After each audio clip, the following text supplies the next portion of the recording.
ഇന്നത്തെ ഗോസ്പല് സ്വർഗസ്ഥ ഞങ്ങളുടെ പിതാവേ എന്ന മനോഹരമായ ശിഷ്യന്മാർക്ക് പഠിപ്പിച്ചു കൊടുത്ത പ്രാർത്ഥനയാണ്. അതിൽ ഒരു മനുഷ്യജീവിതത്തിന് ഏറ്റവും പ്രധാനമായി വേണ്ട വാക്കുകളെ വളരെ കൃത്യമായി എങ്ങനെ പ്രാർത്ഥിക്കണമെന്ന് യേശു പഠിപ്പിച്ചു. ആ പ്രാർത്ഥനയിൽ പ്രധാനപ്പെട്ട ദൈവവുമായി ബന്ധപ്പെട്ട ചില വാക്കുകളുണ്ട്. അതിങ്ങനെയാണ്: ദൈവത്തിൻ്റെ നാമം, അവിടുത്തെ രാജ്യം, അവിടുത്തെ ഹിതം എന്ന 3 പ്രയോഗങ്ങൾ. ഇത് 3 പിതാവായ ദൈവവുമായി ബന്ധപ്പെട്ടതാണ്. ഒരുപക്ഷെ ഒരു സാധാരണ മനുഷ്യൻ തൻ്റെ സ്വർഗത്തിലിരിക്കുന്ന പിതാവുമായി ബന്ധപ്പെട്ട് നിൽക്കുമ്പോൾ അവൻ്റെ ഹൃദയത്തിൽ സൂക്ഷിക്കേണ്ട ഈ 3 കാര്യങ്ങൾ. ദൈവത്തിൻ്റെ നാമത്തെക്കുറിച്ച് എപ്പോഴും ഹൃദയത്തിലൊരു അവബോധമുണ്ടാകണം. അതേ കണക്ക് അവിടുത്തെ രാജ്യത്തെക്കുറിച്ച്, അത് ജീവിക്കേണ്ട ഇടമാണല്ലോ, അതുകൊണ്ട് ആ രാജ്യം ഉള്ളിലുണ്ടാകണം. ഒപ്പം അവിടുത്തെ ഹിതമെന്ത് എന്നൊരു ബോധ്യവും ഉള്ളിലുണ്ടാകണം. ഈ 3 കാര്യങ്ങളും സ്വർഗസ്ഥ ഞങ്ങളുടെ പിതാവേ എന്ന പ്രാർത്ഥനയിൽ യേശു ഉൾക്കൊള്ളിക്കുമ്പോൾ പിന്നീട് പറയുന്നത് മനുഷ്യൻ്റെ ആവശ്യമാണ്. ഒത്തിരി പരാതിയോ പരിഭവമോ ഒന്നും പറയാതെ യേശു വളരെ ബോധപൂർവം കോയിൻ ചെയ്ത ചില വാക്കുകളുണ്ട്. ഒരു മനുഷ്യായുസ്സിന് ഈ 3 ആവശ്യങ്ങൾ മാത്രം മതി അവൻ്റെ ജീവിതം സമ്പുഷ്ടമാകാൻ. അതിൽ ഒന്നാമത്തേതാണ് അന്നന്ന് വേണ്ട ആഹാരം ലഭിക്കാൻ വേണ്ടിയുള്ള പ്രാർത്ഥന.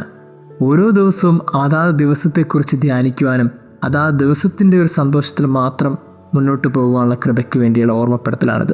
2, കടങ്ങളും പാപങ്ങളും ക്ഷമിക്കപ്പെടുക. ഈ മനുഷ്യായുസ്സിൽ ഒരു മനുഷ്യൻ സൂക്ഷിക്കേണ്ട ഏറ്റവും പ്രധാനപ്പെട്ട കാര്യം വിശുദ്ധിയാണ്. ആ വിശുദ്ധി സൂക്ഷിക്കേണ്ടത് പാപങ്ങളുടെ മോചനത്തിലൂടെയാണ്. അതുകൊണ്ട് ഓരോ നാളും പ്രാർത്ഥനയിലുണ്ടാകേണ്ടത് ഈ വിശുദ്ധിക്ക് വേണ്ടിയുള്ള ദാഹത്തിന് വേണ്ടിയാണ്. അങ്ങനെയാണ് കടങ്ങളും പാപങ്ങളും ക്ഷമിക്കണമെന്ന് പ്രാർത്ഥിക്കുന്നു. ഏറ്റവും അവസാനമായി 3-ാമത്തെ കാര്യം തിന്മയെ ജയിക്കുവാനുള്ള ശക്തിക്ക് വേണ്ടിയാണ്.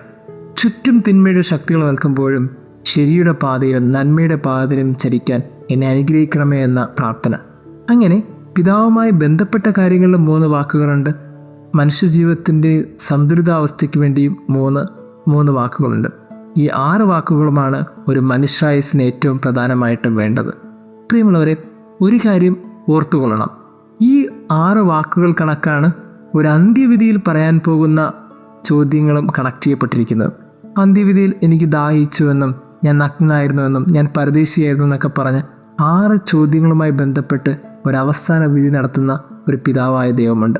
ഇങ്ങനെ 6 അപേക്ഷകൾ ഒരു മനുഷ്യായുസ്സിൻ്റെ ഇടയിൽ നമ്മൾ ചോദിച്ചു കൊണ്ടിരിക്കുമ്പോൾ ഇതിൻ്റെ വളരെ പ്രാക്ടിക്കലായിട്ടുള്ള വശത്തിൻ്റെ മേൽ വിചാരണ നടക്കുന്നതും 6 ചെയ്തു തീർത്ത കാര്യങ്ങളെക്കുറിച്ചാണ്. അങ്ങനെ ക്രിസ്തു വളരെ ബോധപൂർവം 6 വാക്യങ്ങളിൽ ഒരു മനുഷ്യായുസ്സിനെ ചുരുക്കുകയാണ്. ഒരു കാര്യം ഇതിൽ നിന്നൊക്കെ വ്യക്തമാണ്: നമ്മളുടെ ജീവിതത്തിന് ഇത്രയൊക്കെ മതി. ദൈവവുമായി ബന്ധപ്പെട്ട് അവിടുത്തെ ഹിതത്തെക്കുറിച്ചും അവിടുത്തെ നാമത്തെക്കുറിച്ചും അവിടുത്തെ രാജ്യത്തെക്കുറിച്ചുമുള്ള അവബോധം. 2, തിന്മയിൽ നിന്ന് മോചിക്കപ്പെടുവാനും അന്നന്ന് വേണ്ട ഭക്ഷണത്തെക്കുറിച്ചുള്ള ചിന്തയും വിശുദ്ധിക്ക് വേണ്ടിയുള്ള ദാഹവും മാത്രം മതി. ഇങ്ങനെ ജീവിക്കുന്ന മനുഷ്യായുസ്സ് സന്തുഷ്ടമായിരിക്കും, സമാധാനമുള്ളതായിരിക്കും. ദൈവം നമ്മെ അനുഗ്രഹിക്കട്ടെ.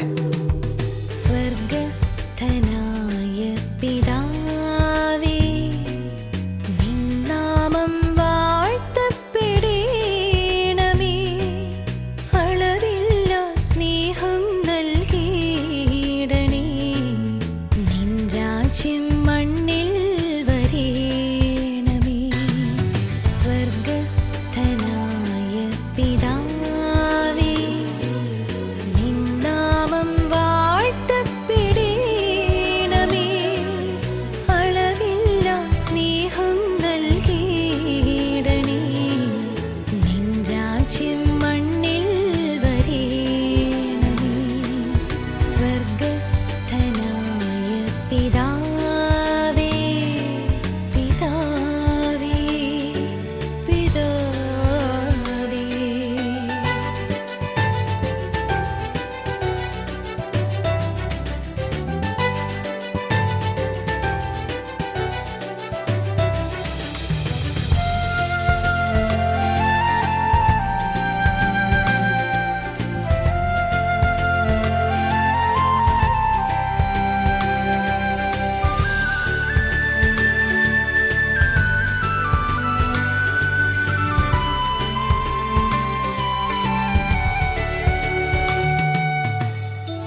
ചിന്ത